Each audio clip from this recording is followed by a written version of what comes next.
കലൂർ സ്റ്റേഡിയത്തിലെ വിവാദ നൃത്ത പരിപാടിയിലെ വീഴ്ചയിൽ നടപടിയെടുക്കാതെ GCDA. അസിസ്റ്റന്റ് എക്സിക്യൂട്ടീവ് എഞ്ചിനീയറുടെ സസ്പെൻഷൻ നടപ്പായില്ല. SS ഉഷ ഒപ്പിട്ട അറ്റൻഡൻസ് രജിസ്റ്ററിന്റെ പകർപ്പ് റിപ്പോർട്ടറിന് ലഭിച്ചു. ഈ മാസം 4-ന് ചേർന്ന GCDA എക്സിക്യൂട്ടീവ് യോഗത്തിലാണ് എഞ്ചിനീയറെ സസ്പെൻഡ് ചെയ്യാൻ തീരുമാനിച്ചത്. വാർത്തയ്ക്ക് പിന്നാലെ GCDA സസ്പെൻഷൻ ഉത്തരവിറക്കി. പരിപാടിക്ക് അനുമതി നിഷേധിച്ചവർക്ക് കാരണം കാണിക്കൽ നോട്ടീസും നൽകിയിട്ടുണ്ട്. അലി അക്ബർ ഷാ നൽകും വിശദാംശങ്ങൾ. അലി, എന്താണ് നടപടിയുണ്ടെന്ന് പറഞ്ഞിട്ടും സസ്പെൻഷൻ നടപ്പാകാതെ വന്നത്?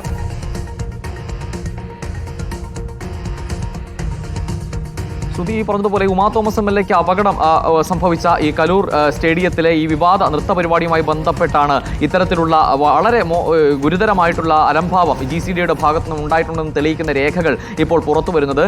ഈ സംഭവത്തിൽ അപകടവുമായി ബന്ധപ്പെട്ട് ഈ അസിസ്റ്റന്റ് എക്സിക്യൂട്ടീവ് എഞ്ചിനീയർ ആയിട്ടുള്ള SS ഉഷയ്ക്ക് കൃത്യനിർവഹണത്തിൽ വീഴ്ച സംഭവിച്ചിട്ടുണ്ട്. അതിനാൽ സസ്പെൻഷനിൽ വിടുന്നു എന്ന തീരുമാനം കൈക്കൊള്ളുന്നത് ജനുവരി 4-ാം തീയതി ചേർന്ന GCDA എക്സിക്യൂട്ടീവ് യോഗത്തിലാണ്. പക്ഷേ ഈ യോഗത്തിന് ശേഷം ഈ ദിവസം വരെ കഴിഞ്ഞ ദിവസം വരെയും ഈ സസ്പെൻഷൻ നടപ്പായില്ല എന്നതാണ് ഇപ്പോൾ രേഖകൾ തെളിയിക്കുന്നത്. കഴിഞ്ഞ ദിവസം വരെ അസിസ്റ്റന്റ് എക്സിക്യൂട്ടീവ് എഞ്ചിനീയർ ആയിട്ടുള്ള SS ഉഷ അറ്റൻഡൻസ് രജിസ്റ്ററിൽ ഒപ്പിട്ടതിന്റെ രേഖകളാണ് ഇപ്പോൾ റിപ്പോർട്ടർ TV പുറത്തുവിട്ടിരിക്കുന്നത്. ഇതുമായി ബന്ധപ്പെട്ട് ഈ വാർത്ത വന്നതിന്റെ അടിസ്ഥാനത്തിൽ ഇപ്പോൾ വീണ്ടും SS ഉഷയെ സസ്പെൻഡ് ചെയ്തുകൊണ്ടുള്ള ഉത്തരവിറക്കിയിരിക്കുകയാണ് GCDA.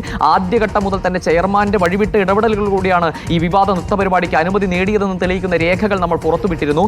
ആദ്യഘട്ടത്തിൽ അനുമതി തേടി ഈ മൃദംഗ വിഷന്റെ അധികാരികൾ എത്തിയപ്പോൾ തന്നെ ഈ GCDAയിലെ എസ്റ്റേറ്റ് വിഭാഗത്തിലെ ഉദ്യോഗസ്ഥർ അനുമതി നൽകാൻ കഴിയില്ല എന്നും ഇത്തരത്തിലൊരു പരിപാടിക്ക് നൽകാൻ കഴിയുന്ന ഒരു സ്റ്റേഡിയമല്ല കലൂർ സ്റ്റേഡിയം എന്നും കൃത്യമായി എഴുതി നൽകിയിരുന്നു. പിന്നീട് ചെയർമാന്റെ ഇടപെടലിലൂടെയാണ് വഴിവിട്ട ഇടപെടലിലൂടെയാണ് ഇത്തരത്തിൽ അനുമതി ലഭിക്കുന്ന സാഹചര്യം ഉണ്ടായത്. ഈ രേഖകൾ പുറത്തു വന്നതിന്റെ അടിസ്ഥാനത്തിൽ ഇപ്പോൾ ഈ അനുമതി നിഷേധിച്ച എസ്റ്റേറ്റ് വിഭാഗത്തിലെ ഉദ്യോഗസ്ഥർക്ക് കാരണം കാണിക്കൽ നോട്ടീസ് നൽകിയിരിക്കുകയാണ് GCDA.